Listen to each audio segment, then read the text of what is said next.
आप सभी को मेरा प्यार भरा नमस्कार। क्या हुआ जब बिहार के रहने वाले प्रदीप ने गलती से एक इच्छाधारी नागिन को लड़की का रूप लेते हुए देख लिया। इस घटना के बारे में जिसने भी सुना उसके रोंगटे खड़े हो गए और मुंह से निकल पड़ा हर हर महादेव। प्रदीप बिहार के एक गांव नवादा का रहने वाला था। उसका परिवार बहुत ही गरीब था, जिसके कारण उसे केवल 20 साल की उम्र में अपने गांव से बम्बई आना पड़ा। बम्बई में आकर वो दूध की एक डेयरी में काम करने लगा। उसका काम घर घर जाकर दूध देने का था। इस काम से वो बहुत ही कम पैसे कमा पाता था, लेकिन अपने गुजारे के बाद वो कुछ पैसे अपने घर जरूर भेजा करता था। दूध का काम करते करते धीरे धीरे उसका 1 साल बीत गया। एक बार की बात है, वो बम्बई के एक फ्लैट में रहने वाली रिमझिम नाम की लड़की के घर शाम को दूध देने गया। उस दिन वो थोड़ा लेट हो गया और रात के 8 बज गए थे। उस रात बहुत ठंड थी और कोहरा छाया हुआ था। प्रदीप सीढ़ियां चढ़कर रिमझिम के घर पहुंचा, लेकिन उसने देखा कि घर का दरवाजा थोड़ा खुला हुआ है। उसने अंदर देखते हुए घर की घंटी बजाई। अंदर का नजारा देखकर उसके पैरों तले से जमीन खिसक गई। दिल इतने जोरों से धड़का जैसे छाती फाड़कर बाहर आ जाएगा। उसने देखा कि घर में एक काला सांप उसके घंटी बजाते ही रिमझिम का रूप ले लेता है। वो बहुत घबरा गया और दूध वहीं पर छोड़कर सीढ़ियों से वापस भागने लगा। लेकिन घबराहट में उसका पैर फिसल गया और वो सीढ़ियों पर जोर से गिरा। गिरने से वो तुरंत बेहोश हो गया। थोड़ी देर बाद जब उसकी आंख खुली तो वो एक बेड पर लेटा हुआ था। उसने देखा कि रिमझिम उसके पास बैठी हुई है। उसको समझने में देर नहीं लगी कि वो रिमझिम के घर में था। ये देखकर वो और भी ज्यादा घबरा गया और बेड से उठकर भागने लगा। रिमझिम ने उसे आवाज दी कि प्रदीप, तुम मुझसे बिल्कुल भी मत डरो, मैं तुम्हें कोई नुकसान नहीं पहुंचाऊंगी। रिमझिम ने प्रदीप के सामने हाथ जोड़ लिए थे। प्रदीप ने खुद को बड़ी मुश्किल से संभाला और वापस बेड पर आकर बैठ गया। प्रदीप ने उससे पूछा कि तुम आखिर कौन हो? वो मेरी नजरों का धोखा था या सच था? रिमझिम ने कहा कि मैं तुमसे कुछ नहीं छुपाऊंगी। तुमने जो भी देखा वो बिल्कुल सच था। मैं इंसान नहीं हूँ, बल्कि एक इच्छाधारी नागिन हूँ और राजस्थान से यहाँ बम्बई आई हूँ। आज से लगभग 1 साल पहले मैं इस तरह अकेली नहीं थी, बल्कि मेरा हम सफर भी मेरे साथ रहता था, जिसे तुम इंसान लोग मणिधारी नाग कहते हो। लेकिन हमारे प्यार को एक लालची इंसान की नजर लग गई। उसने नागमणि के लालच में मेरे उस हम सफर की हत्या कर दी। यहाँ मैं अपने साथ किए गए अत्याचार का बदला लेने के लिए ही आई हूँ।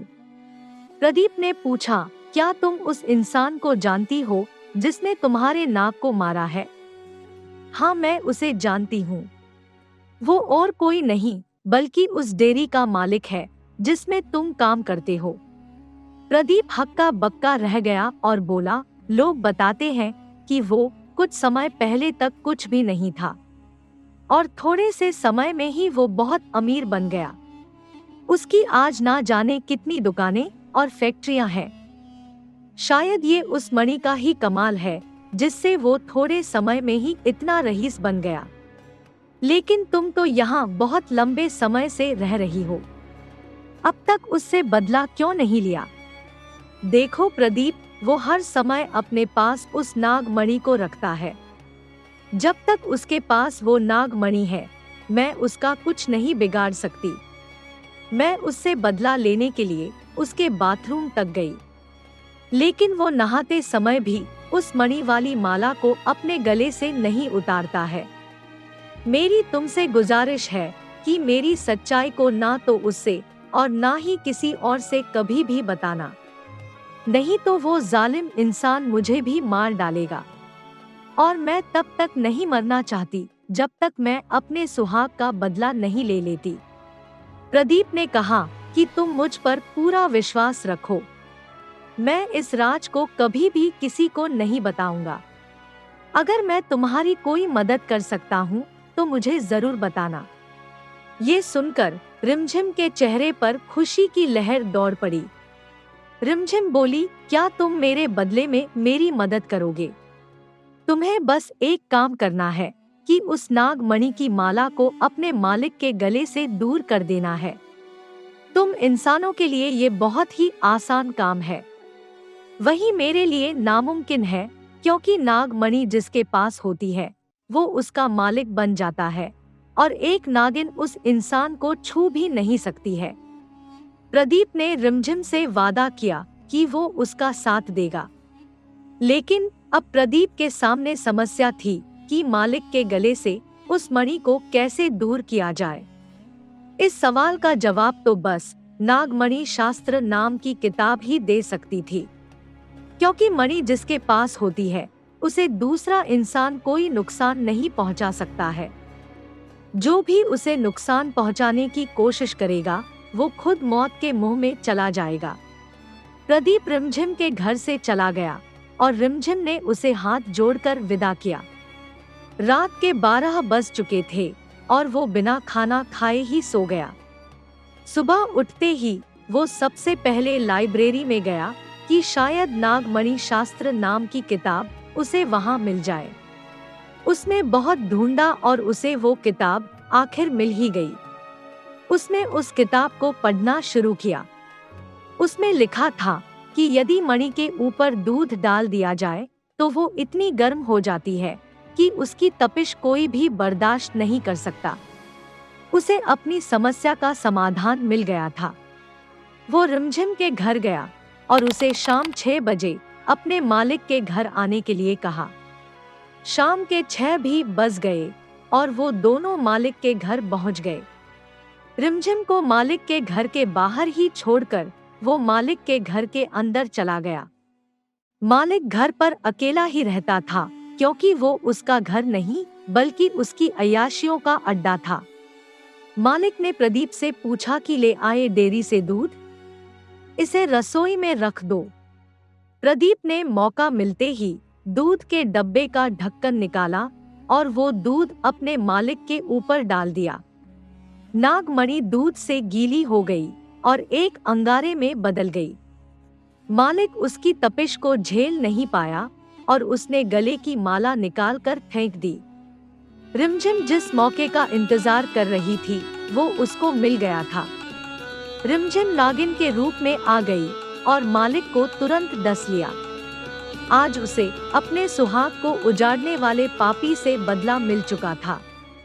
रिमझिम फिर से लड़की के रूप में आ गई और प्रदीप को हाथ जोड़कर रोते रोते धन्यवाद करने लगी।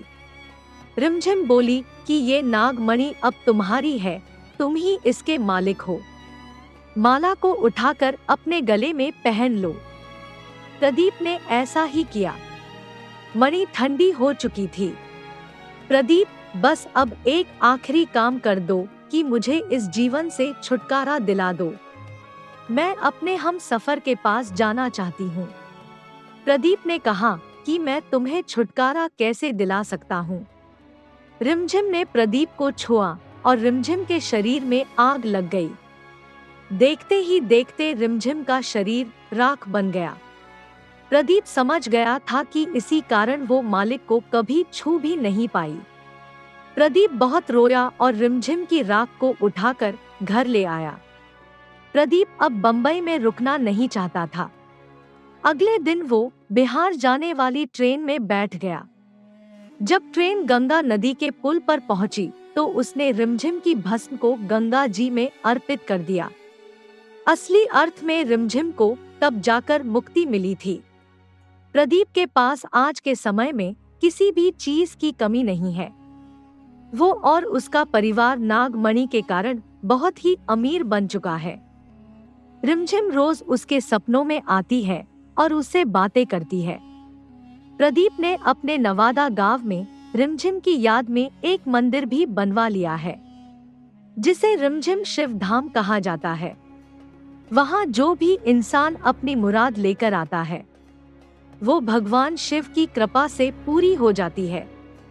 सभी शिव भक्त वीडियो के कमेंट बॉक्स में हर हर महादेव लिख दें। अगर ये घटना पसंद आई हो तो वीडियो को लाइक करके चैनल को सब्सक्राइब भी कर लें। मैं जल्द ही इसी प्रकार की एक और वीडियो आपके लिए लेकर आऊंगी। तब तक के लिए आप सभी को हर हर महादेव। नमस्कार।